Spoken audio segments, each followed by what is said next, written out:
Hello everybody, and welcome back. I'm Renown Zero, and I'm happy to have all you new subscribers to the channel. We're aiming for 100 right now, but nothing, I don't see that happening. We'll see what happens, but today we're going to be talking about another update for the ISOM number one campaign, breaking 3 million, and more people seething and coping and moving goalposts. I will be probably doing another video about the James Bond girl talking about how that women shouldn't steal the men's role as James Bond, which I 100% agree with, and she's 100% correct. But we'll just go through here right now as a recording of this video. I'm just going to do a quick refresh.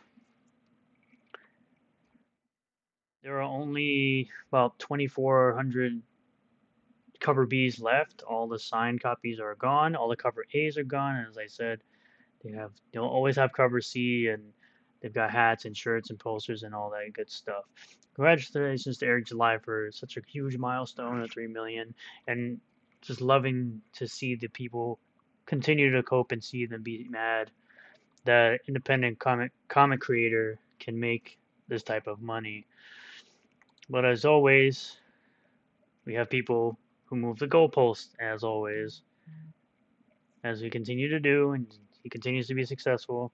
This guy, wow, Red Ghost, saying 19K is likely the ceiling here. Meanwhile, mainstream comics sell far more per month and have a larger presence in bookstores as trade paperbacks have the floppy sell. Well, no shit, because they have printers and they have behind the scenes deals with printers so that they can make the floppies and stay in stores longer.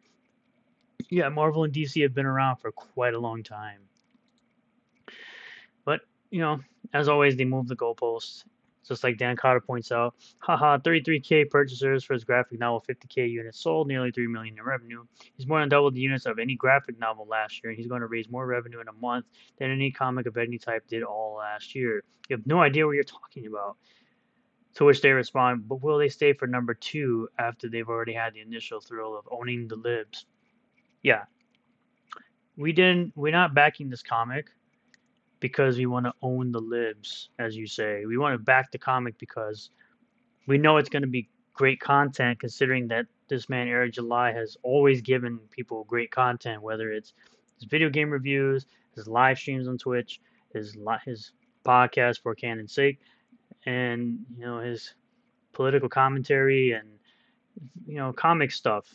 And this man knows what he's talking about. He's been around forever. He's does his homework. He owns a whole bunch of comic books, so he knows what he's talking about when it comes to comics. But this person here decided to move a goalpost, so we're gonna just go through this video to show this real quick, showing kind of like the What's good, everybody? product and everything that he's got at his warehouse. More and more stuff that he's showing off to discredit the haters. Let's watch. There's some confusion as people kind of stumble across the campaign and they see kind of how we, of course, took some of the visual of what you see out of crowd funds that have been on Indiegogo, that have been on Kickstarter and whatnot. And I've always said that I just wanted to take the transparency from that. You see the numbers rise.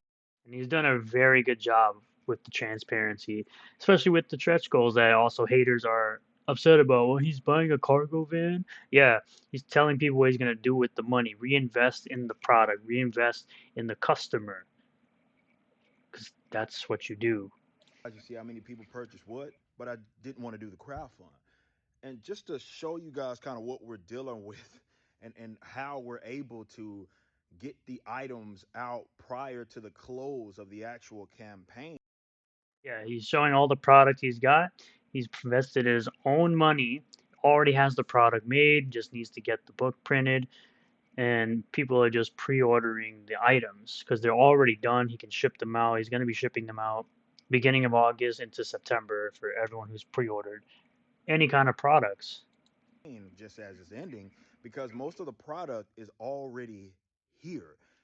That's the investment. That was part of the investment. So as you see right here, as we're in our warehouse, we have all of these posters. You know what I'm saying?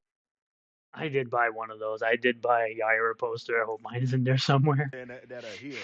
We even put some over here on our rack. We already have, looking down at here, concept art book. You see, we have a bunch of those. We're going to be bagging and boarding these concept art books. If you didn't back one of those, which I didn't, because I just wanted the book, poster, shirt. I wanted the autograph stuff. They're no longer available. There are only 2,000 ever going to be made. For you guys that got in on that, the cards, all the cards are right here. So The cards are still available. It's $100. You get 11 lenticular cards that seem to be pretty decent size, looking like 5 by 7, and they're lenticular, so they kind of when you move them around, you see different images in the pic in the photo of the card, and it looked really good because he's already showed it off a few times. we've already had most of the items. Next week or so, we'll have the first batch of the actual books for cover A and B. So we've already crossed that bridge. I unfortunately did pre-order during the first batch, but because I couldn't get signed copies of both cover A and cover B when it went live, because the site was had a lot of traffic and they had to be fixed. Unfortunately, I'll be getting mine there in the second batch, which is fine. I'm perfectly fine with waiting. I've waited for plenty of Kickstarters, Indiegogo type things. I know this is a typical crowdfund, but I don't mind waiting. It's gonna be a great product. We've already invested this. We have a bunch of posters here, even extra posters. I should not sell out. We got some more posters there. I should not sell out of all of these damn posters, but if I do, it'll be a good problem to have. So Absolutely, it would be a great problem because then you know where your profit margins are gonna sit, and you know that there's so many people that are enthusiastic about the characters that you've created. yeah, just keep that in mind. There's some confusion because people still think that it's a traditional crowdfund, but no, if it was, that would mean that we were needing funding for the project, and we didn't. We didn't need funding for the project at all. You know, And that's really cool that there are not a lot of people that can pull that off successfully. I invested all that money myself. So as we continue to build out this warehouse, racking finally came in, so we're handling all of that right now. Just understand the reason why we're able to get it going into like September, get the stuff out, is because we already got most of the items. It's not a traditional crowdfund. So thank you guys for the continued support. Well, I was at 3 Hell million yeah. as of me recording this video. And as of him recording the video, he was under 3 million, but he's over 3 million now. Support's been insane. Hell yeah. Can't wait. It's gonna be great. It's gonna be great. And as of 3 million, he shared this illustration, which looks fantastic. This is of course the Alpha Core. I'm assuming this is Johnny Fontaine. There's Isom and Yaira, which a lot of people seem to be interested in. It's crazy. But that's just a quick update on that. Let me know what you guys think in the comments. I hope you guys are enjoying these coverage and that you'll be backing. Well, hopefully, if you enjoy the product, what the product looks like, you'll back the product. Please leave a like, comment down below what you think, subscribe for more content, and I will see you guys on the next one. Peace out.